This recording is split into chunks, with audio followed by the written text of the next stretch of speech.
Hi అండి. నేను మీ నవీనాని. Welcome to our channel Naveena vlogs అండి.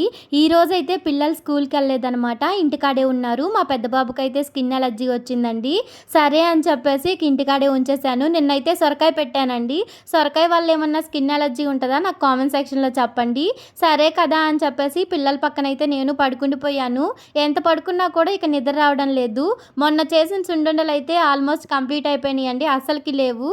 సరే కదా అని చెప్పేసి ఈరోజైతే ఏదో ఒకటి చేద్దామని డిసైడ్ అయ్యాను. ఏం చేద్దాం అని చెప్పి చాలాసేపు ఆలోచించాననమాట. అప్పుడే నాకు గుర్తొచ్చేసింది. ఇక మరమరాలు ఉన్నాయి కదా ఇంట్లో, వాటిలతో అయితే ఉండలు ప్రిపేర్ చేద్దాము. పిల్లలు కూడా ఇష్టంగానే తింటారు కదా అని చెప్పి, సరే అని చెప్పేసి ఇక్కడైతే వచ్చి రాని వంట ఏం కాదులేండి. ఎప్పుడో ఒక్కసారి చేశాను. అసలు గుర్తు కూడా లేదు.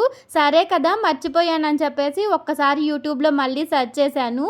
పాకం ఎలా రావాలని చెప్పేసి. యూట్యూబ్‌లో అయితే ఒక వీడియో చూశాను కదా! ఈ కల్లుకు పోదాం అని చెప్పేసి ఇక్కడైతే స్టార్ట్ చేసేసాను. ఏం లేదండి, కొంచెం అంత బెల్లం తీసుకున్నాను. వాటర్‌లోనే కొంచెం వాటర్ కలుపుకొని మనకి ఉండపాకం అంటారు కదా! అలా వచ్చేదాకా కలుపుకున్నాను. ఆల్రెడీ నేను వీడియోలో చూపించాను కదా!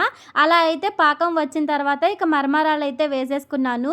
వాటిని బాగా ఇక చల్లారక ముందలే మనం గ్యాస్ మీద దించంగానే ఇక ఉండలు చుట్టేసుకోవాలి.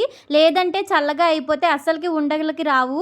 మనకేంటంటే బాండీకి అతక్కపోతాయి అనమాట. ఇక బాండీ నుంచి దించిన వెంటనే చెయ్యి తడుపుకుంటూ అయితే ఇక్కడ ఉండలైతే ప్రిపేర్ చేస్తున్నాను. నాకైతే ఇక్కడ 7 ఉండలైతే అయినాయండి. చాలా అంటే చాలా పర్ఫెక్ట్‌గా వచ్చాయి. ఎందుకంటే నాకు ఉండలు చుట్టేటప్పుడే అర్థమైపోయిందనమాట అవెంత మంచిగా వచ్చాయని చెప్పేసి.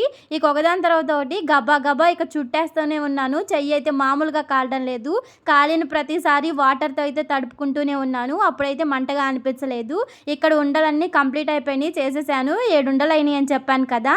ఇవి అయితే పిల్లలకి ఈవినింగ్ స్నాక్స్‌గా ఇచ్చేస్తాను. టేస్ట్ అయితే చాలా బాగుందండి.